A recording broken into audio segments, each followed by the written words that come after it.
guys! Today we're gonna see some popular and spooky Brazilian fictional creatures. Welcome to my channel, Aligning Colors, and that's my top 5 creepy creatures from Brazilian folklore. Let's go to the video. Number 5. Boitatá.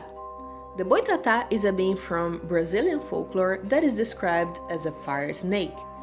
Many believe that it has multiple eyes and its function is to protect the fields, natural lawns, from men who promote fires. The first report of this legend, which was influenced by African and European culture, points to the 16th century. The legend of Boitatá tells of a fire snake that works to protect the fields, natural lawns, from men who set fire to these places. Variations of the legend may also present Boitatá as a snake that has many eyes, from which fires comes out. There are also those who say that the boitatá can turn into a log on fire. This burning log would kill the person who sets the fields on fire. Legends say that the boitatá can chase men in its snake form, killing them out of fear or burning. The victim is always the man who destroys fields by arson. Those who believe that Boitatá has many eyes attribute this to the fact that this being eats the pupules of many animals. Number 4. Mula sem cabeça. The woman who transforms into the headless mule is considered to be cursed. This curse is part of a punishment for the sin of having intimate relations with priests of the church. However, in the legend, there is no punishment given to priests who break their vows and have intimate relations with women. Anthropologist Luiz da Câmara Cascudo says that, in popular understanding, the priest, for his priestly position, would only be punished after his death. The woman cursed with this condition becomes a headless mule in a turn from Thursday to Friday, and remain in this condition until the cock crows. There are versions that say about until the third cock crow. Thus, the woman assumes the frightening form of a mule that can be all black, with flames in place of the head, fire in the tail, and a frightening neigh that can be mistaken for a cry of pain. Legend still tells that during the dawn, the headless mule attacks all those who pass in its path, and its kick is strong enough to seriously injure a person.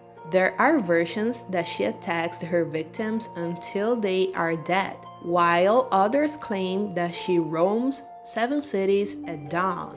Number 3. Boto cor-de-rosa. The legend of the pink dolphin says that this animal turns into a very beautiful and conquering man who goes in search of women to seduce them. There are different versions of the legend, with some saying that it transforms during any festival in riverside communities, and others that the transformation only happens on the full moon in June during the festivities of Santo Antônio, São João, and São Pedro. The Boto, as mentioned, transforms into a very handsome man, with good conversation and flirting. During the transformation, he wears white clothes and shoes, as well as a hat that covers the top of his head. This hat will be a disguise, as the transformation is not complete. On top of the hat will be the dolphin's nostrils. Thus, the hat hides the great evidence that that man is, in fact, the dolphin. There are versions of the legend that say that the Boto seeks the most beautiful woman at the party to seduce her, and other that he does not necessarily seek the most beautiful, but a virgin woman. After seducing the woman, the dolphin lies with her, and before the night is over, he leaves her. This woman becomes pregnant, and her child grows up without a father, once the dolphin has returned to the waters. This legend was widely used in a popular tradition to explain fatherless children. Thus, every child who grows up not knowing who the father is known as the Boto's child. Number 2. Chupacabra.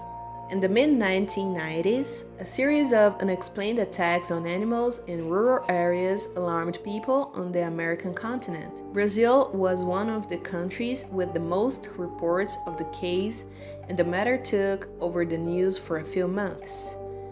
Strangely, animals were being attacked in a very diverse and distant regions.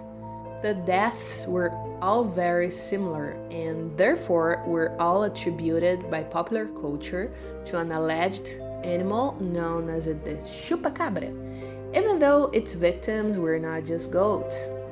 The first known report of the alleged chupacabra action took place in March 1995 in Puerto Rico.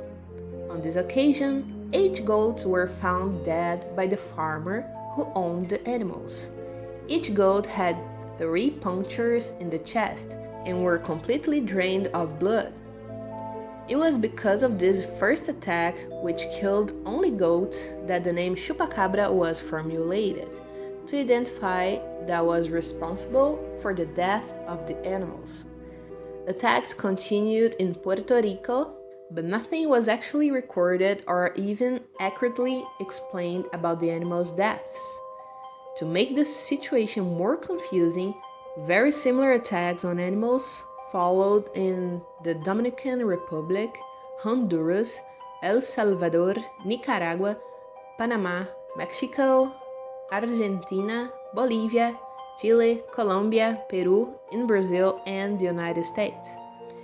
During 1995 and the rest of the decade, the attacks were repeated in different countries, often on very close or equal days. On rare occasions, they have been recorded in urban areas. In the vast majority of cases, attacks occurred in rural areas, targeting goat or cow farms. The reports left police investigators puzzled and without an answer that would solve the case. But the way in which the deaths took place and their locations drew a lot of attention from UFO researchers. For these, the attacks were carried out by extraterrestrial beings of a certain race who intended to feed on the blood of terrestrial animals. In fact, the killings were unrelated to any other killing by predatory animals on Earth. The victimized animals were found intact, with only the marks of the 3 holes and complete absence of blood. Number 1. Chupacu. In first, we have a younger relative of the chupacabras, the chupacu. In mid-2017, a supernatural being appeared in Goianinha in the interior of Rio Grande do Norte, which intrigued the residents and put fear in the population. A hybrid between human and extraterrestrial, it enters houses through the roofs and attacks victims who sleep without clothes. The story has become so big that many people categorically claim to have seen this being.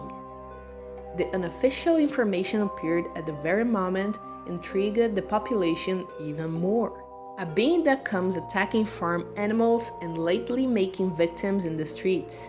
It works at night, always at dawn. The individual, before being attacked, feels butterflies in his stomach and an urge to go to the bathroom without control. But that's not it. The chupacu's tongues emit vibrations that make the victim's biological clock become disordered. A figure half human and half beast runs like a wolf towards its prey. When it grabs it by the neck, it leaves the victim's toba looking like a crushed orange. Guys, this last one is actually a joke. It all started when TV Marisol's Twitter published a post where it revealed that a chupacu was found in the city of Goianinha, Rio Grande do Norte. TV Marisol is nothing more, nothing less than a fake profile that pretends to be a serious newspaper. Although it is just a new symbol of national folklore that is starting to be born from the internet. The chupacu intrigued many people and put part of the population on alert. People who didn't get the story from the beginning were alarmed at the possibility of partying with this extremely dangerous animal. I hope you guys enjoyed the video and don't forget to like, share, and subscribe. Leave in the comments below your favorite fictional creature and happy Halloween!